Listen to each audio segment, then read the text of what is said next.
Inau nauna chatnarakliba chatnabise matam amada chatnaramba senglaba phajakraba chatnabiduni masibu nahana khoina ngakpadi na thaudangni tangai fadaba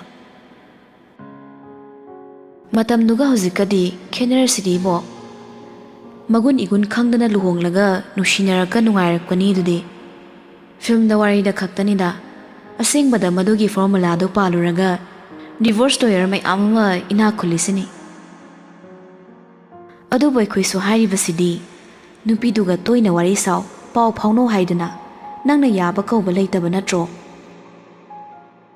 saksak unaba toina tinaduna leiminaba phau wakhal sandraba matamsida phone gi thabakse ai kya ke dawdeba toina oba magun khangba mi pami aduna maso manipurda la o hayo toina unanaba garingi maningi sitoda tonglaga yaw yaw hekta ngangnei maso mabok ani do yamna luna tawjabani masobo adugo mabok puso luna khanjaba masuni mana sinba pumnamak yarabaso masugi namyet yetpa maraisida leima wakhal ama lakladuna robot tamunna yenglaga hairi toina uba nakna loina bahaiba wahaisa aisu tagi yauna tabani masina aibu wakhal mayam ama khalangadawre aina khalibase chumle haina lawrasirani suthoi robot to noglei hanu thangsida nasunupagi fajaba saksi yenglaga haw haw bachadana leigidi haidana kaino ne ekhoi leimana leijaba budi puthoklaga thadari wakhal sibo sanapura ne nangna pamli basibo robot to hena nokre wadi ngangna magi minoktuda hena chingna halaba mabokna chehali noklaga loishin kinune angawba nangbo ma oiredi kaisu kaide hainariba amado thok haidokraga loire nandaras ka ngaisen oinabadi lemjaningai nido miyamna sa khangnaba nangi maisu chokloidoba lamba khanba tabani nangnuba pamnadi su thoibi piyu haidana taklugene nandada noklamba nupado khara taptharai wakhalama khanmagum yamna lumna khanba manbaduda leimasu kari hairakani khanna tumin yenglaga lei gari khama jagabando sem sotlubado paisa piramge driver dun he kham khibaga robert su kumtharaduna kaithel macha adom da chatkre masuna aruba wa ama hairakani matagum ngairamba leimadi ingangakna yenghori mana yengna robert to pafam amada changsinkre loina na miyai chalap tawraba nupiduda noklaga wari sarido ui kariguma ama sandokna takpagi mami su ui pot lobagi mami di ode aduba wallet to lauthoklaga paisa pigi honarakpado ubada leimana driver do onsilli ibungo nakhoi sarga yamna chana nabu uri kanano ne makhoi bo karishu khanna noktuna khumlei nupado machana pido sarga khangnabani office ta so sir unaba toina lakpani nahan pot leibada paisa khara watkibado pinaba mali magi khontokna chamlabaso leimadi thamoida onthokna pamjakhidre robot ki maike yenglamnaga suktuna driver do da amu onsilakli chamna loinarabadi phari adubo ahen mamit yeng urabadi aingona pawpiru nakhoi ni hina khanglibaduni achauba officer ni mina kalakna bahuna sani adubu isugi afaba matawsida mina khudong chaba lohon kibadi ai pamde ngasi oire mafam sidane amuk hanna laktanaba nakhoina khara silu driver nupado khoktak chai adubu leimagi wana robert kisu aroibani makhoigi mapu oiriba mahakna leimagi wabo kayagi matik luna khali khangmana nupado hoi haiduna phajaba pakumbi adum oinama masu ibungogi chamthokliba matauda leima magi oiba wakhal mathang sagatli lairabadi apian malaitabani apikpa mahum sabagi haunaba apikpa wakhal khali makhoidagi phangba waba manil duna aikhoigi laibak phaba thodo kaya naso aikhoibu thaiduna chatkini aigi isudi wa ngangdabani maga khangnaba tinaba miyoi sing khatama uki asumna torat khodanaba masi afaba madi oirakloi ngalingi sida thingoba chumni adudi ai kari tawni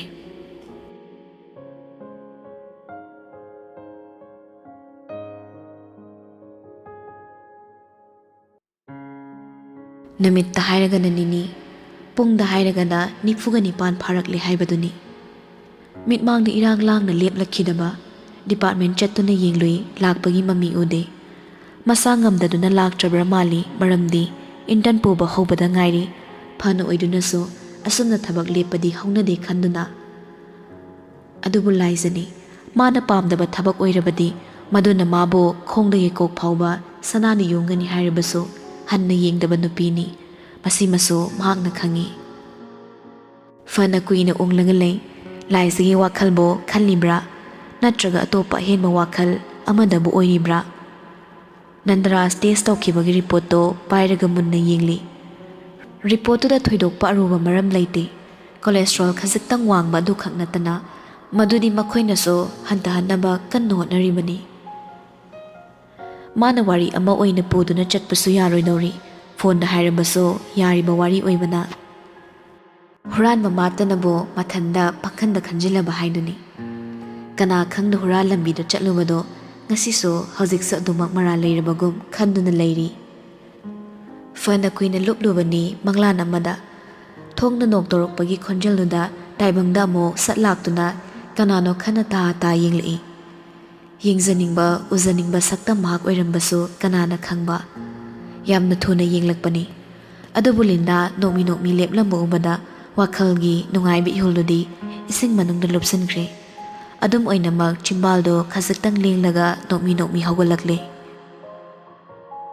Haive inkitreda angangsa, beti irenjana layo nangna pamado phone toroklaga loire, yamung oina lakke haiduna.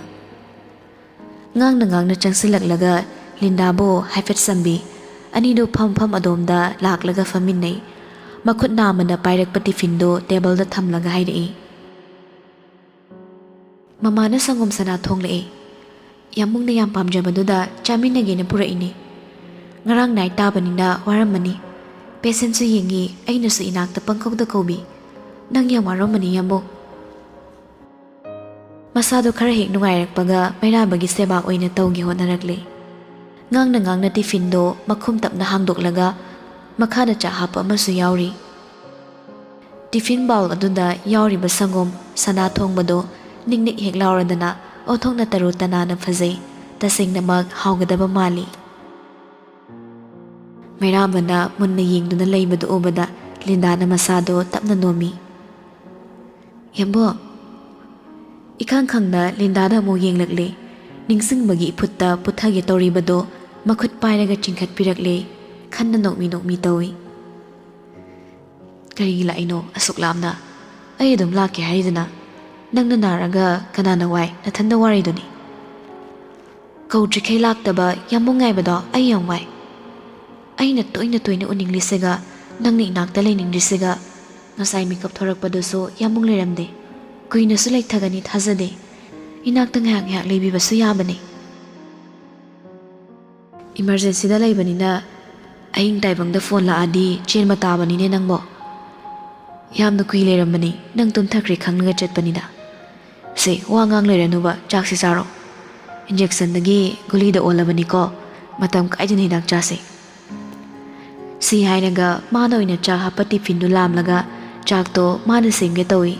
Adubu Lindana thatlaga makhutta taphai. Tobinu kaiso yamungi seba penjare aina muk tawge. Ahing tumdabasu yamna wabani. Waringai mathaksida aina muk yasanbada haunade. Hainareda. Itap tapna khumlakpa pakhumduda Linda nokle. Mairabana yengna cha ensangdo tifin amamamda tongan khaidokle. Mairabagi ama tasingna spoon amana khaidoklabaso table chak maro ama phau tahande. Yamna taro tanana amadi aduki matik sengna tawi. Ngakningai su oide maramde Linda se yumburembi ama oibagi gun chapchana yauraba nupini haibada kakningai oiba chakai ama phauba yaudraba nupini. Yengne sponduna chakhom ama kotki.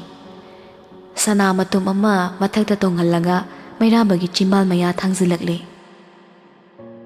Sayambo mairabang hak chap lepi Linda na ilibado chagadabagi mami ude.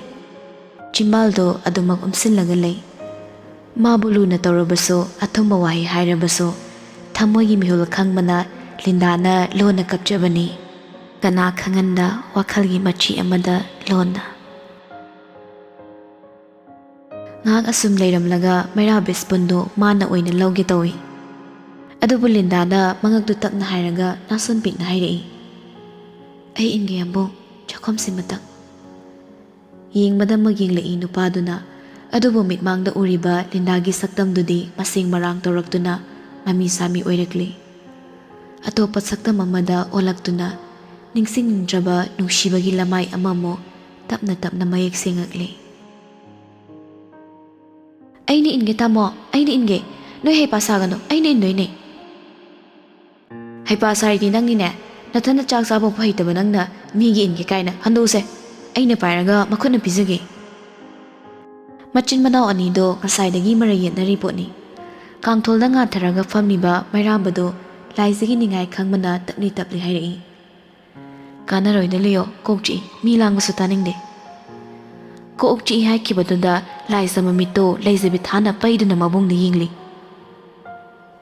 ꯑꯅꯥꯕ ꯏꯅꯥꯛꯇ ꯂꯩꯔꯒ ꯅꯪꯅ ꯂꯥꯡꯉꯤꯗꯣ ꯀꯩꯒꯤꯅꯣ ꯌꯥꯝꯃꯨꯁꯦ ꯃꯀꯣꯛ ꯆꯤꯛꯃꯟꯗꯅ ꯀꯣꯛ ꯆꯦꯈꯥꯏ ꯊꯣꯛꯂꯗꯤ ꯅꯪ ꯁꯤꯡꯕ ꯉꯝꯒꯗ꯭ꯔꯣ ꯍꯥ ꯅꯪ ꯑꯩꯈꯣꯏ ꯌꯥꯝꯃꯨꯡꯁꯦ ꯁꯤꯡꯕ ꯉꯝꯒꯗ꯭ꯔꯕ ꯐꯝꯅ ꯐꯝꯅ ꯐꯨꯛ ꯍꯧꯒꯠꯂꯒ ꯃꯕꯨꯡꯗꯒꯤ ꯄꯨꯈꯝꯗꯨ ꯃꯨꯜꯂꯤ ꯄꯤꯔꯛꯑꯣ ꯀꯗꯥꯏꯅꯣ ꯆꯨꯔꯥꯟ ꯊꯥꯕ ꯍꯦꯛ ꯃꯥꯜꯂꯗꯅ ꯅꯁꯛꯅ ꯅꯁꯛ ꯊꯤꯕ ꯏꯕꯨꯡꯅꯤꯒ ꯍꯥꯏꯅꯤꯡꯗꯤꯌꯦ ꯆꯠꯈ꯭ꯔꯣ ꯆꯠꯂꯣ ꯑꯅꯥꯕ ꯁꯦꯕꯥ ꯇꯧꯒꯦ ꯅꯣꯏꯅ ꯂꯥꯡꯕꯒꯤ ꯌꯥꯝꯕꯨꯡ ꯃꯀꯣꯛ ꯆꯤꯛꯑꯦ ꯍꯥꯏꯁꯦ ꯇꯥꯗ꯭ꯔꯣ ꯂꯤꯌꯣꯗꯣ ꯃꯈꯥꯒ ꯇꯥꯖꯗ꯭ꯔꯦ ꯃꯃꯤꯠ ꯑꯣ ꯃꯅꯥꯋꯣ ꯇꯧꯗꯨꯅ ꯉꯥꯡꯂꯤꯕꯗꯨ ꯇꯥꯕꯗ ꯎꯄꯥꯏ ꯂꯩꯔꯔꯣꯏ ꯈꯟꯗꯨꯅ ꯇꯞꯂꯤ ꯇꯞꯂꯤ ꯊꯣꯛꯈ꯭ꯔꯦ ꯑꯅꯤꯗꯨꯗ ꯍꯟꯅ ꯌꯦꯡꯂꯝꯃꯤ ꯃꯆꯟ ꯏꯕꯦꯝꯃꯅ ꯁꯦꯕꯥ ꯇꯧꯒꯅꯤ ꯇꯧꯔꯤꯕꯗꯣ ꯃꯊꯥꯗꯤ ꯁꯥꯔꯕꯅꯤ ꯑꯗꯨꯕꯨ ꯎꯄꯥꯏ ꯂꯩꯇꯕꯅ ꯊꯣꯔꯛꯇꯨꯅ ꯑꯅꯥꯕ ꯍꯪꯕ ꯂꯥꯛꯄ ꯃꯃꯥ ꯃꯄꯥꯒ ꯂꯣꯏꯅꯅ ꯑꯍꯜ ꯃꯁꯦꯟ ꯋꯥꯔꯤ ꯁꯥꯟꯅꯔꯤꯕꯗꯨꯗ ꯑꯣꯏꯅ ꯆꯪꯁꯤꯟꯈ꯭ꯔꯦ ꯃꯈꯣꯏꯒꯤ ꯅꯥꯛꯇ ꯀꯅꯥ ꯂꯩꯇ꯭ꯔꯦ ꯈꯪꯂꯕꯗ ꯂꯥꯏꯖ ꯃꯩꯔꯥꯕꯗ ꯅꯣꯛꯃꯤ ꯅꯣꯛꯃꯤ ꯌꯦꯡꯂꯛꯏ ꯏꯔꯥꯡ ꯄꯨꯕ ꯃꯤꯠꯌꯦꯡ ꯑꯃ ꯅꯨꯄꯥꯗꯨꯗꯤ ꯅꯣꯛꯂꯤ ꯃꯇꯧꯗꯣ ꯅꯣꯛꯅ ꯅꯣꯛꯅ ꯃꯈꯨꯠꯅ ꯐꯃꯨꯡ ꯃꯆꯤꯗꯨꯗ ꯄꯣꯞ ꯄꯣꯞ ꯊꯥꯏ ꯐꯝꯅꯔꯣ ꯍꯥꯏꯕꯒꯤ ꯃꯇꯥꯒꯨꯝ ꯅꯨꯄꯤꯗꯨꯁꯨ ꯍꯥꯊꯨ ꯍꯥꯊꯨ ꯆꯪꯉꯛꯇꯨꯅ ꯐꯝꯃꯤ ꯇꯦꯕꯜꯗ ꯂꯩꯔꯤꯕ ꯏꯁꯤꯡ ꯒ꯭ꯂꯥꯁꯇꯨ ꯑꯊꯟꯕꯗꯨꯗ ꯃꯈꯨꯠꯇꯨ ꯁꯞ ꯂꯨꯞꯂꯒ ꯍꯥꯝꯗꯨꯅ ꯃꯥꯒꯤ ꯍꯧꯅꯕ ꯋꯥ ꯌꯥꯝ ꯉꯥꯡꯕꯗꯨꯁꯨ ꯂꯦꯞꯇꯦ ꯑꯩꯈꯣꯏ ꯏꯃꯥꯅ ꯍꯥꯏꯔꯤꯕ ꯆꯥꯛ ꯌꯥꯝ ꯆꯥꯔꯗꯤ ꯃꯤꯁꯦ ꯅꯥꯗꯦ ꯑꯩꯅ ꯏꯟꯗꯣꯏꯅꯦ ꯆꯥꯅꯤꯡꯗꯦ ꯍꯥꯏꯒꯅꯨꯀꯣ ꯌꯥꯝꯕꯣ ꯅꯪꯗꯤ ꯁꯪꯒꯣꯝ ꯁꯅꯥꯁꯦ ꯌꯥꯝ ꯄꯥꯝꯖꯕꯅꯤ ꯍꯥꯏꯗꯅ ꯄꯄꯥꯅ ꯆꯝꯅ ꯊꯣꯡꯂꯛꯄꯅꯦ ꯀꯤꯠ ꯀꯤꯠ ꯅꯝꯂꯒ ꯆꯥꯊꯣꯛꯑꯁꯤꯁꯦ ꯉꯥꯡꯅ ꯉꯥꯡꯅ ꯆꯥꯛꯈꯣꯝ ꯑꯃ ꯇꯥꯞ ꯂꯧꯔꯒ ꯃꯩꯔꯥꯕꯗ ꯏꯜꯂꯛꯂꯤ ꯑꯃꯗꯨꯁꯨ ꯍꯣꯏ ꯃꯥꯏ ꯍꯥꯏꯗ ꯃꯌꯥꯗꯣ ꯀꯥꯊꯣꯛꯂꯒ ꯆꯥꯏ इलीब फिबम अमनी मैराबगी चिंबालदो कोतै हेता इनी इल्ली पोनी इनबा हेतदुना चाक मरो खरा फैजो मथक्तुदा खरा खरा सुकेलकले मसा नांजेब मागिदी ख्वाइदगी पामजदब थबकनी अदुबु करिसु हाइरुद्रे टिसु पेपर अमा लौरगा मचिनबालदो तमना तैना तैथोई चाक मरो सिंगदो तपना तपना लौथोई चेखाइरिबदो उदब मखै नुपीदुदी चाकदो तोना तोना मागी थोकपा मा पाउ तमनबा कन्नो हनै अदुबुरो याम्बो वाम हाइबिगेबको अखोय एग्जाम लोइरगा पपाना मागी क्वार्टरदा अखोय म्याम लेरुनी हाय युम अनौबमसु सानी अदुना सिदा लैबा यारोय हाइरिबा अदो आइदि नोइदा लैदोनिको नंदे अखोयदा पंगलै लैबा यारोय सना हयेंग लुहोंगला मतुंगदा लैबदुना मखल अमने चाक तोटलिबदो चपलेपलगा यिंगलई कई यारोय देबा पाबुंगनसे आइगी युमदा हाइरनी खंगबो लेनिंगबा मतमदा लैदोइनी लोंगसु लेनी अदुम लैनी आइगी कुसी मैराबा नोकमी मोइना खंगदना हाइजबनी मुशिनबा नुपीना माई नुपाई मयमदा लैरदी कमाय तौनी अदुसु लोंगदबिदा वाखल लाकला माले नुपीदो चुम्मी हाइबगम यिंगलई मैराबना पिसुबनीदो हाइपेट इनखलगा चाक इलो हाइबगम इंगित तौरकपदा ता ता चखोम अमा इल्ली पपागा आदा चटपदो कैसो कायदे यामो अदो यामुंगा तोइना उनबदी फंगरोय उनद्रदी नुपी अतोपा कोइख्रनी अतोपा कोइरबा अइगोंदा लुना तौबदो नुपी अतोपदा ओइना तौख्रदोइनी मदुदगिदी अइ थमोय कायरनी थमोय कायरदी सेटसोंग ओइना तारनी माइदी सेटसोंगसु अमत्ता याउंदे नावलो तौसनोबना फदों मालिको यामबो ngang inmaduso mairaba machindo kaitay amuk tayre tisu ama paiduna taythoke tawzabado nupiduna tap lakre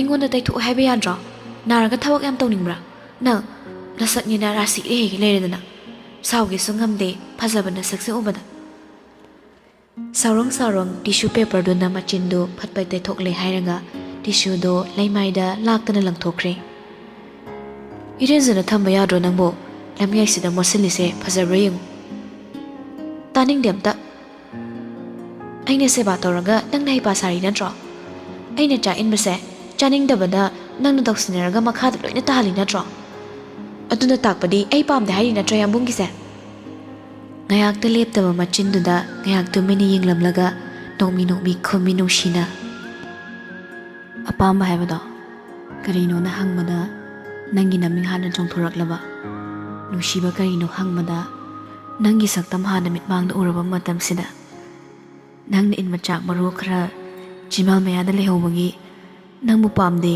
ꯅꯨꯡꯁꯤꯗꯦ ꯍꯥꯏꯗꯨꯅ ꯕꯗꯅꯥꯝ ꯄꯤꯔꯤꯕꯅꯤꯅꯦ ꯅꯤꯡꯉꯥꯏ ꯀꯠꯂꯤꯗꯀꯣ ꯁꯅꯥ ꯅꯪꯁꯦ ꯅꯪꯅ ꯅꯣꯏꯗ ꯂꯩꯒꯦ ꯌꯥꯗ꯭ꯔꯤ ꯅꯠꯇ꯭ꯔꯣ ꯆꯥꯛ ꯄꯨꯈꯝꯗꯨꯗ ꯃꯈꯨꯠ ꯈꯨꯗꯣꯝꯕꯤꯅ ꯇꯞꯅ ꯇꯛꯂꯒ ꯍꯥꯏꯔꯛꯄꯅꯤ ꯃꯆꯤꯟꯒꯗꯣ ꯇꯨꯝꯊꯣꯛꯂꯒ ꯃꯇꯧꯗꯨꯗ ꯃꯩꯔꯥꯕꯁꯨ ꯈꯔ ꯈꯖꯤꯛ ꯆꯪꯁꯤꯜꯂꯛꯏ ꯃꯅꯥꯛꯇ ꯈꯖꯤꯛꯇꯪ ꯅꯛꯅ ꯌꯥꯝꯃꯨꯡ ꯋꯥꯍꯩꯒꯤꯁꯦ ꯃꯨꯟꯅ ꯇꯥꯎ ꯅꯪꯅ ꯑꯩꯈꯣꯏꯗ ꯂꯩꯕ ꯅꯪ ꯏꯅꯥꯛꯇ ꯂꯩꯕꯁꯤꯗꯒꯤ ꯍꯦꯟꯅ ꯑꯄꯦꯟꯕ ꯋꯥꯍꯩ ꯑꯃꯗꯤ ꯀꯗꯥꯏꯗꯒꯤ ꯑꯃꯨꯛ ꯀꯣꯠꯇꯨꯅ ꯂꯧꯔꯨꯅꯤ ꯑꯗꯨꯕꯨꯅꯤ ꯁꯅꯥ ꯑꯉꯥꯡ ꯑꯣꯏꯔꯤꯉꯩꯒꯤ ꯃꯇꯝ ꯑꯃꯗ ꯅꯪ ꯑꯩꯈꯣꯏ ꯄꯪꯂꯩꯗ ꯂꯩꯔꯕꯁꯨ ꯍꯧꯖꯤꯛꯇꯤ ꯌꯥꯝ ꯈꯦꯠꯅꯔꯦ ꯕꯣꯏ ꯔꯣꯕꯔꯠ ꯑꯅꯤꯕꯨꯗꯤ ꯅꯪꯕꯨ ꯃꯆꯜꯒꯨꯝ ꯈꯟꯕꯅꯤꯅ ꯃꯈꯣꯏꯗꯗꯤ ꯀꯥꯏꯗꯕ ꯌꯥꯏ ꯑꯗꯨꯕꯨ ꯑꯩꯗꯤ ꯉꯝꯂꯣꯏ ꯅꯪꯅ ꯏꯅꯥꯛꯇ ꯂꯩꯔꯒ ꯃꯤꯀꯨꯞ ꯈꯨꯗꯤꯡ ꯎꯔꯒ ꯑꯍꯤꯡ ꯇꯥꯏꯕꯪ ꯈꯥꯏꯗꯅ ꯅꯪꯒ ꯌꯨꯝ ꯑꯃꯠꯇꯗ ꯂꯩꯕ ꯃꯇꯝꯗ ꯑꯩꯒꯤ ꯋꯥꯈꯜꯁꯦ ꯂꯝꯍꯦꯜꯂꯛꯀꯅꯤ ꯍꯥꯏꯔꯤꯕ ꯋꯥꯗꯣ ꯒ꯭ꯌꯥꯟ ꯀꯥꯕꯛ ꯇꯥꯕꯅ ꯏꯊꯛ ꯊꯛꯀꯅ ꯌꯦꯡꯂꯛꯏ ꯃꯥꯕꯨ ꯀꯤꯔꯨꯞ ꯌꯦꯡꯂꯤꯕꯗꯣ ꯃꯔꯝ ꯈꯪꯕꯅ ꯃꯩꯔꯥꯕ ꯅꯧꯊꯣꯔꯛꯂꯤ ꯄꯥꯈꯠꯄ꯭ꯔꯅꯦ ꯅꯪꯕꯣ ꯂꯥꯏꯖ ꯃꯉꯛꯀꯗꯣ ꯐꯠ ꯍꯥꯏ ꯄꯥꯈꯠꯀꯅꯨꯗ ꯌꯥꯝꯃꯨꯡꯅ ꯅꯪꯕꯨ ꯅꯨꯡꯁꯤ ꯃꯤꯠꯌꯦꯡ ꯅꯠꯇꯅ ꯑꯇꯣꯞꯄ ꯑꯍꯦꯟꯕ ꯑꯃꯠꯇ ꯌꯦꯡꯅꯤꯡꯕ ꯂꯩꯇꯦ ꯑꯗꯨꯝ ꯑꯣꯏꯅꯃꯛ ꯏꯅꯥꯛꯇ ꯂꯩꯔꯕꯗꯤ ꯑꯩꯒꯤ ꯏꯟꯈꯠꯂꯛꯄꯒꯤ ꯏꯟꯗ꯭ꯔꯤꯗꯣ ꯏꯁꯥꯅ ꯊꯥꯖꯕ ꯉꯝꯗꯕꯅꯤꯗ ꯈꯟꯊꯍꯧꯗꯕ ꯋꯥꯈꯜ ꯑꯃ ꯑꯣꯏꯕ ꯌꯥꯕ ꯋꯥꯔꯤ ꯀꯌꯥ ꯑꯃ ꯁꯟꯗꯣꯔꯛꯂꯗꯤ ꯅꯪ ꯑꯩꯅ ꯃꯥꯏꯄꯨꯅꯕ ꯉꯝꯂꯣꯏ ꯃꯇꯝ ꯌꯥꯝ ꯋꯥꯠꯂꯤ ꯑꯗꯨꯕꯨꯅꯦ ꯁꯅꯥ ꯌꯥꯝꯃꯨꯡꯒꯤ ꯁꯅꯥ ꯅꯪ ꯕꯕꯥꯒꯤ ꯅꯥꯛꯇ ꯁꯣꯏꯗꯅ ꯆꯠꯂꯣ ꯕꯣꯏ ꯔꯣꯕꯔꯠ ꯍꯣꯏꯗ ꯂꯩꯒꯦꯅ ꯅꯤꯡꯉꯥꯏ ꯇꯧꯅꯨꯀꯣ ꯋꯥꯔꯤꯗꯨ ꯇꯁꯦꯡꯅ ꯁꯥꯟꯅꯔꯛꯂꯕꯗ ꯑꯍꯣꯏꯕ ꯃꯥꯜꯂꯛꯂ ꯃꯥꯜꯂꯤ ꯃꯇꯝ ꯈꯔꯗꯤ ꯃꯩꯔꯥꯕꯒ ꯂꯥꯞꯅꯔꯅꯤ ꯈꯜꯂꯨꯕꯗ ꯃꯄꯤ ꯏꯔꯥ ꯆꯦꯜꯂꯛꯂꯦ ꯑꯗꯨꯒ ꯇꯞꯂꯤ ꯍꯥꯏꯔꯛꯏ ꯋꯥꯈꯜ ꯍꯣꯡꯕꯁꯨ ꯌꯥꯔꯣꯏ ꯑꯩ ꯀꯥꯎꯔꯝꯕꯁꯨ ꯌꯥꯔꯣꯏ ꯌꯥꯝꯕꯣꯡ ꯅꯪ ꯑꯩ ꯀꯥꯎꯈꯤꯕ ꯌꯥꯔꯣꯏ ꯑꯩꯕꯨ ꯑꯗꯨꯝ ꯅꯨꯡꯁꯤꯔꯒ ꯂꯩꯔꯝꯃꯣ ꯀꯞꯂꯤ ꯆꯥꯛꯈꯣꯝ ꯑꯃ ꯊꯥꯡꯒꯠꯂꯒ ꯃꯩꯔꯥꯕꯒꯤ ꯆꯤꯝꯕꯥꯜꯗ ꯊꯥꯡꯖꯤꯜꯂꯛꯂꯦ ꯇꯅꯧꯕ ꯃꯥꯏꯊꯣꯡꯗꯨꯅ ꯇꯨꯛꯊꯕꯗꯣ ꯎꯕꯗ ꯃꯩꯔꯥꯕ ꯉꯥꯏꯍꯥꯛ ꯃꯨꯟꯅ ꯌꯦꯡꯂꯤ ꯀꯞꯂꯤ ꯃꯥꯕꯨ ꯌꯦꯡꯂꯤꯕꯗꯣ ꯎꯕꯗ ꯆꯔꯝꯗꯣ ꯏꯐꯨꯟ ꯐꯨꯟꯈ꯭ꯔꯦ ꯅꯨꯡꯉꯥꯏꯇꯕꯅ ꯁꯣꯔꯗꯣ ꯆꯥꯅꯤꯡ ꯆꯃꯥꯡ ꯁꯝꯅꯔꯛꯇ꯭ꯔꯕꯗ ꯍꯥꯏꯔꯛꯏ ꯁꯅꯥ ꯌꯥꯝꯃꯨꯡ ꯆꯥꯅꯤꯡꯗ꯭ꯔꯦ ꯋꯥꯍꯩꯗꯣ ꯇꯥꯏꯕꯪ ꯐꯥꯎꯅ ꯆꯤꯝꯕꯥꯜꯗꯒꯤ ꯊꯣꯔꯛꯂꯦ ꯑꯗꯨꯕꯨ ꯅꯨꯄꯥ ꯑꯃꯗꯤ ꯋꯥꯍꯩꯗꯨꯃ ꯍꯥꯏꯔꯝꯂꯒ ꯐꯝꯂꯝꯕꯗꯒꯤ ꯍꯧꯒꯠꯂꯒ ꯊꯣꯛꯈ꯭ꯔꯦ ꯃꯥꯒꯤ ꯑꯣꯏꯕ ꯋꯥꯈꯜ ꯑꯃꯗ ꯀꯔꯤ ꯍꯥꯏꯔꯝꯃꯤ ꯀꯥꯎꯕ ꯃꯈꯩ ꯑꯗꯨꯕꯨ ꯃꯩꯔꯥꯕꯅ ꯃꯤꯠꯌꯦꯡꯅꯐꯥꯎ ꯌꯦꯡꯂꯝꯗ꯭ꯔꯕ ꯆꯥꯛ ꯆꯥꯛꯈꯣꯝ ꯑꯗꯣ ꯇꯤꯐꯤꯟꯗꯨꯗ ꯇꯞꯅ ꯑꯃꯨꯛ ꯊꯝꯈ꯭ꯔꯒ ꯃꯆꯤꯟꯗ ꯇꯞꯅ ꯁꯣꯜꯍꯧꯏ ꯑꯩꯗꯤ ꯁꯅꯥ ꯅꯠꯇꯦ ꯌꯥꯝꯕꯣ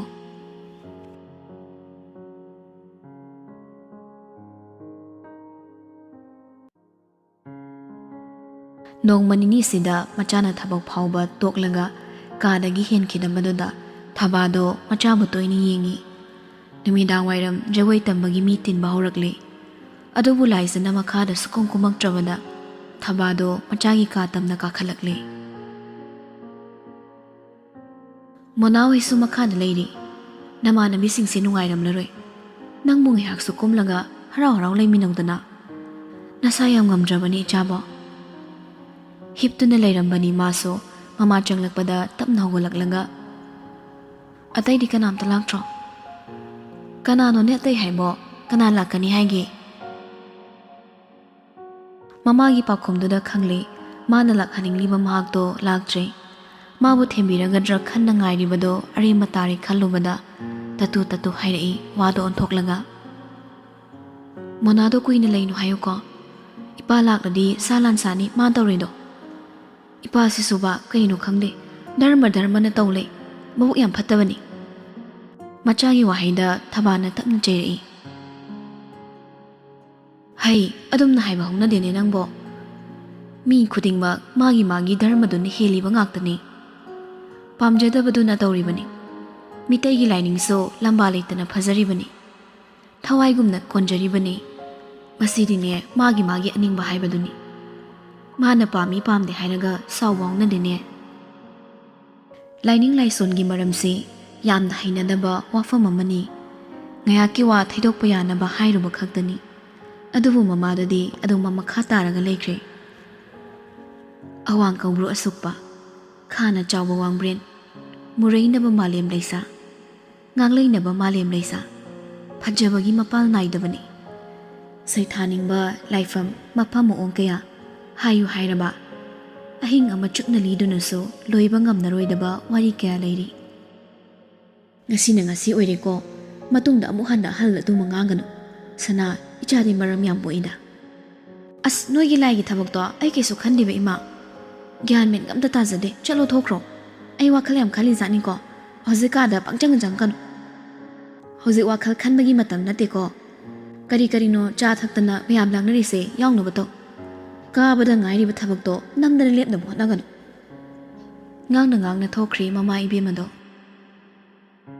ꯊꯕꯛꯀ ꯂꯣꯏꯅ ꯇꯣꯛꯊꯣꯛꯀꯅꯤ ꯄꯥꯝꯗꯕ ꯊꯕꯛꯄꯨ ꯇꯧꯕ ꯍꯧꯅꯕ꯭ꯔꯣ ꯑꯩꯒꯤ ꯅꯨꯄꯥꯅ ꯑꯇꯣꯞꯄ ꯅꯨꯄꯤꯒ ꯔꯣꯃꯥꯟꯁ ꯇꯧꯕ ꯌꯦꯡꯕꯒ ꯉꯝꯖꯔꯣꯏ ꯁꯨꯡꯆꯠ ꯆꯠꯂꯣꯏ ꯇꯣꯛꯊꯣꯛꯀꯦꯗ ꯁꯥꯎꯔꯤꯕꯅꯤ ꯃꯍꯥꯛ ꯑꯗꯣ ꯑꯣꯟꯊꯣꯛꯅ ꯅꯤꯡꯉꯝꯗꯅ ꯁꯥꯎꯔꯤ ꯂꯝ ꯌꯧꯅ ꯁꯥꯎꯔꯤ ꯍꯥꯏꯕꯕꯨ ꯀꯨꯏꯅ ꯆꯠꯀꯗꯕ ꯑꯁꯥꯎꯕꯗꯤ ꯃꯥꯟꯗꯦ ꯃꯩꯔꯥꯕꯅ ꯑꯃꯨꯛꯇꯪ ꯅꯨꯡꯁꯤꯅ ꯅꯣꯡꯂꯛꯄꯗ ꯃꯥꯡꯈꯤꯒꯅꯤ ꯀꯟꯁꯤꯜꯂꯕ ꯎꯟ ꯃꯇꯨꯝꯁꯤꯡꯅ ꯅꯨꯡꯁꯥꯒꯤ ꯃꯩꯁꯥꯗ ꯂꯦꯝꯅ ꯃꯥꯡꯈꯤꯕꯒꯨꯝ ꯁꯣꯏꯗꯅ ꯃꯥꯡꯈꯤꯒꯗꯧꯔꯕ ꯑꯁꯥꯎꯕꯅꯤ ꯄꯤꯁꯨꯝ ꯏꯁꯨꯝ ꯁꯨꯛꯅ ꯀꯥꯗ ꯊꯦꯠꯂꯤꯕ ꯐꯣꯇꯣꯁꯤꯡꯗꯨꯗ ꯀꯣꯌꯦꯡ ꯌꯦꯡꯂꯤ ꯊꯥꯏꯅꯒꯤ ꯃꯇꯝꯗ ꯅꯝꯈꯤꯕ ꯃꯩꯔꯥꯕ ꯃꯈꯣꯏ ꯑꯅꯤꯅ ꯄꯤꯛꯂꯤꯉꯩꯒꯤ ꯈꯝꯕ ꯊꯣꯏꯕꯤ ꯁꯥꯗꯨꯅ ꯅꯝꯈꯤꯕꯗꯨꯗ ꯃꯨꯟꯅ ꯌꯦꯡꯂꯒ ꯁꯣꯜꯂꯤ ꯃꯔꯨꯝ ꯏꯁ ꯑꯩꯕꯨ ꯃꯅꯝꯕ ꯌꯦꯡꯂꯝꯃꯨ ꯀꯥꯏꯅ ꯑꯗꯨꯗꯤ ꯑꯗꯨꯝ ꯂꯣꯟꯅ ꯆꯦꯜꯂꯛꯄ ꯇꯥꯕ ꯅꯪꯒꯤ ꯅꯨꯄꯤ ꯀꯦꯁꯤꯟꯅꯕꯗꯨꯅ ꯑꯩꯉꯣꯟꯗꯒꯤ ꯍꯦꯜꯂꯨꯔꯕꯅꯤꯅ ꯏꯅꯥꯛꯇ ꯂꯥꯛꯇꯕ ꯅꯠꯇ꯭ꯔꯣ ꯂꯥꯛꯀꯅꯨ ꯂꯥꯛꯑꯁꯨ ꯍꯟꯅ ꯌꯦꯡꯉꯣꯏ ꯅꯪ ꯈꯛꯇꯔꯣ ꯁꯛ ꯀꯥꯛꯄ ꯍꯩꯕ ꯑꯩꯁꯨ ꯍꯩ ꯅꯪ ꯈꯛꯇꯔꯣ ꯅꯁꯛ ꯐꯖꯕ ꯑꯩꯁꯨ ꯚꯥꯔꯤꯗꯃꯛ ꯐꯖꯩ ꯅꯋꯥ ꯁꯨꯛꯂꯧ ꯂꯧꯕꯤꯗ꯭ꯔꯦ ꯅꯅꯥꯛꯇꯁꯨ ꯆꯠꯂꯣꯏ ꯏꯅꯥꯛꯇꯁꯨ ꯂꯥꯛꯀꯅꯨ ꯂꯥꯛꯂꯁꯨ ꯍꯟꯅ ꯌꯦꯡꯉꯣꯏꯗꯕꯅꯤꯅ ꯇꯟꯖꯥꯗꯨꯗ ꯃꯈꯥꯗꯒꯤ ꯈꯣꯟꯖꯦꯜ ꯑꯃꯅ ꯀꯧꯔꯛꯏ ꯁꯅꯥ ꯃꯣꯂꯤ ꯐꯝꯂꯝꯕꯗꯨ ꯆꯞ ꯌꯨꯡꯅ ꯐꯝꯈꯤꯕ ꯈꯪꯍꯧꯗ꯭ꯔꯦ ꯈꯣꯟꯖꯦꯜꯗꯨꯗꯅꯤ ꯃꯥꯅ ꯃꯤꯍꯨꯜ ꯆꯦꯟꯈꯠꯈꯤꯕꯗꯣ ꯃꯥꯒꯤ ꯋꯥꯈꯜ ꯈꯜꯂꯝꯕꯗ ꯉꯥꯏꯔꯤ ꯃꯅꯥꯛꯇ ꯂꯥꯛꯂꯤ ꯍꯥꯏꯕꯒꯤ ꯑꯁꯥꯎꯕ ꯄꯨꯝꯕꯗꯣ ꯍꯥꯏꯕ ꯃꯤꯀꯨꯞꯇ ꯑꯣꯟꯈ꯭ꯔꯦ ꯃꯤꯀꯨꯞꯇ ꯎꯠ ꯑꯣꯟꯈ꯭ꯔꯦ ꯍꯔꯥꯎꯕꯅ ꯅꯣꯛꯐꯦꯠ ꯇꯧꯔꯒ ꯐꯃꯨꯡꯗꯒꯤ ꯄ꯭ꯔꯞ ꯀꯨꯝꯊꯗꯨꯅ ꯃꯈꯥꯗ ꯆꯦꯟꯊꯔꯛꯏ ꯅꯨꯡꯁꯤꯠꯀꯤ ꯃꯥꯡ ꯊꯥꯔꯗꯨꯅ ꯃꯥꯏꯊꯣꯡ ꯃꯀꯥ ꯂꯥꯝꯅ ꯇꯤꯚꯤ ꯀꯥꯗ ꯂꯩꯔꯤꯕ ꯑꯗꯣꯝꯗ ꯄ꯭ꯔꯞ ꯆꯦꯟꯁꯤꯜꯂꯛꯄꯅꯤ ꯑꯗꯨꯕꯨ ꯅꯣꯛꯂꯝꯕ ꯃꯤꯅꯣꯛꯇꯣ ꯆꯞ ꯂꯦꯞꯄꯤ ꯉꯥꯏꯖꯕ ꯃꯍꯥꯛꯇꯤ ꯂꯥꯛꯑꯝꯗ꯭ꯔꯦ ꯈꯣꯟꯖꯦꯜ ꯍꯥꯏꯐꯦꯠ ꯃꯥꯟꯅꯕ ꯔꯣꯕꯣꯠ ꯑꯣꯏꯔꯝꯃꯤ ꯁꯣꯐꯥꯗꯨꯗ ꯂꯤꯌꯣꯒ ꯂꯣꯏꯅꯅ ꯐꯝꯂꯝꯕꯅꯤ ꯅꯨꯄꯥꯗꯣ ꯃꯈꯨꯠꯀꯗꯣ ꯍꯥꯏꯐꯦꯠ ꯊꯥꯡꯒꯠꯂꯒ ꯍꯥꯏꯔꯛꯏ ꯅꯕꯨꯡ ꯀꯦꯂꯦꯕ꯭ꯔꯤꯇꯤꯗꯣ ꯏꯟꯇꯔꯚ꯭ꯌꯨ ꯂꯧꯔꯤꯁꯤ ꯌꯦꯡꯉꯨ ꯂꯥꯎ ꯑꯩꯈꯣꯏꯒꯤ ꯃꯤꯡꯒ ꯄꯜꯂꯛꯑꯗꯤ ꯀꯥꯕꯛ ꯐꯥꯎꯕ ꯌꯥꯕ꯭ꯔꯥ ꯌꯦꯡꯁꯤ ꯄꯩꯅ ꯌꯦꯡꯉꯤ ꯋꯥꯍꯩꯗꯨꯗ ꯃꯩꯔꯥꯕ ꯑꯣꯏꯔꯝꯗꯕꯒꯤ ꯏ ꯀꯥꯕꯗꯨ ꯁꯔꯣꯡ ꯂꯥꯛꯂꯒ ꯑꯅꯤꯗꯨꯒꯤ ꯃꯌꯥꯏꯗ ꯀꯤꯠ ꯐꯝꯊꯩ ꯃꯆꯟꯒꯤ ꯃꯇꯧꯗ ꯂꯤꯌꯣꯁꯨ ꯌꯦꯡꯂꯛꯏ ꯀꯔꯤꯃꯨꯛ ꯇꯧꯔꯒꯦ ꯊꯕꯛ ꯐꯪꯉꯤ ꯅꯪꯗꯅ ꯉꯝꯗꯅ ꯆꯠꯇꯦ ꯃꯌꯥꯝꯒꯤ ꯆꯥꯅꯨꯡ ꯇꯧꯕꯁꯨ ꯌꯥꯎꯗꯦ ꯅꯃꯥꯟꯅꯕꯤꯁꯤꯡꯁꯤꯅ ꯀꯣꯏꯆꯦꯟ ꯆꯦꯟꯗꯅ ꯂꯩꯔꯦ ꯅꯪ ꯍꯦꯟꯃꯜꯂꯕꯅꯤꯅ ꯕꯕꯥꯅ ꯑꯄꯥꯝꯕꯗ ꯇꯧꯍꯟꯕꯁꯤꯗ ꯅꯪ ꯌꯥꯝ ꯍꯦꯜꯂꯕꯅꯤ ꯃꯕꯨꯡꯅ ꯉꯥꯡꯒꯤꯗꯣ ꯇꯥꯁꯤꯟꯅꯗꯦ ꯁꯥꯎꯔꯪ ꯇꯧꯔꯒ ꯐꯝꯂꯤ ꯇꯤꯚꯤꯗꯨꯗ ꯃꯨꯟꯅ ꯌꯦꯡꯂꯒ ꯅꯨꯡꯉꯥꯏꯇꯕ ꯑꯃꯗꯤ ꯂꯩꯔꯦ ꯈꯪꯕꯅ ꯂꯤꯌꯣꯁꯨ ꯇꯞꯊꯔꯛꯂꯦ ꯆꯥꯛꯁꯨ ꯆꯥꯗꯦ ꯀꯔꯤ ꯆꯥꯅꯤꯡꯒꯦ ꯅꯪꯕꯣ ꯕꯣꯏꯒꯤ ꯏꯟꯇꯔꯚ꯭ꯌꯨꯁꯦ ꯂꯣꯏꯔꯒ ꯑꯆꯥꯄꯣꯠ ꯆꯥꯕꯁꯦ ꯆꯠꯂꯨꯁꯤ ꯃꯅꯥꯁꯨ ꯋꯥꯔꯝꯃꯅꯤ ꯔꯣꯕꯟꯅ ꯑꯣꯈꯠꯇꯨꯅ ꯈꯨꯝꯂꯛꯏ ꯃꯗꯨ ꯌꯥꯏꯅꯦ ꯑꯩꯈꯣꯏ ꯁꯅꯥꯅ ꯃꯨꯠ ꯑꯣꯐ ꯑꯣꯏꯔꯅꯦ ꯆꯥꯅꯤꯡꯕ ꯄꯤꯖꯕ ꯀꯣꯏꯕ ꯄꯨꯔꯒ ꯗ꯭ꯔꯦꯁ ꯑꯅꯧꯕ ꯂꯩꯕꯤꯕ ꯃꯁꯤ ꯃꯨꯠ ꯑꯣꯟ ꯇꯧꯅꯕ ꯁꯤꯗ ꯍꯤꯗꯥꯛꯅꯤ ꯂꯥꯏꯖ ꯈꯨꯝꯗꯦ ꯃꯆꯤꯟꯒꯗꯨ ꯐꯦꯠ ꯄꯩꯔꯒ ꯅꯥꯀꯟꯗ ꯂꯩꯔꯝꯕ ꯄꯣꯞꯀꯣꯔꯟ ꯑꯗꯨ ꯕꯛꯀꯦꯠꯇꯨꯃ ꯂꯧꯔꯒ ꯆꯞ ꯁꯥꯏ ꯆꯥꯅꯤꯡꯒꯨꯝ ꯆꯥꯅꯤꯡꯗꯒꯨꯝ ꯑꯍꯨꯝꯗꯨ ꯇꯤꯚꯤꯔꯣꯝꯗ ꯃꯥꯏ ꯑꯃꯨꯛ ꯑꯣꯟꯁꯤꯜꯂꯛꯂꯦ Ngasayadagi interviewer aduna makal-makalgi question hangi. Lakadoriba basketball champion league asigi matangda. Aroiba question da public na yam demand oiba question ama hangnaba sem sarakle. Personal question se yariba makai khuisong ignore tawjabani. Adubu masimadi aikhoibu ngakpiu. Masi phawba songgi oiba dating rumors khara di thengnajakre. Adubu officially oiba pawdi media na cover tawba ngamjadre. Maram masina interview sigi tanja lauraga mafam matanga chage. Som hojikso single oibiribra natraga kanagumba somna khoidajaba misakumba. Wahaiduda boidu makalamna nokli. Hainingbadu hekta haibani. Adumak oirabaso live interview asidadi tumin laikidra khalluba rematari. Nokmi ilai-laina khumdurakli. Single di single ni. Adubo mingle oigadaba kuidraba single ni haizabatari. Haibirisibo Mangi wahayda gyan tadana hanglakpani. Makhongdo amana amada fathangatladuna makhut irinjana thabakta pullaga makhatari. Arun's marriage haibatari. Ado aina so yam thina pamjaraba. Lekse hek loibaga officially oina propose tawgi haibagi plan leisari. Mingdubudi wedding invitation da khangminarase. Mingdu matanga haibiramadi yam nungaisadauni ko. Boy nokmi live thariba camera do onsilaga. Hairasiran aiba. Leona naptana sini hena. Roberto pisung sukna yinglaga.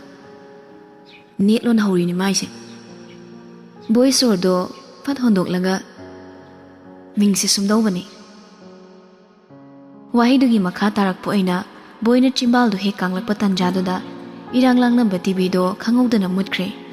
Kharaga sawning leramba laisade makhutna chagi haina lokhalamba popcorn do TV da laktan langsilama ka gotkre. Chawkhattaba Birendra ki sarkar. Imphal da bu mai muthatpa. Nonsense. Ngang na mamai lai thorakpada leplamba nupado ubada khangpre khangle. Chap leplanga arawa mamit aniduna tagup yingli. Nupado samhaw sagom tamna ingna rashi laina noklaga moli hai. Mai mutrama.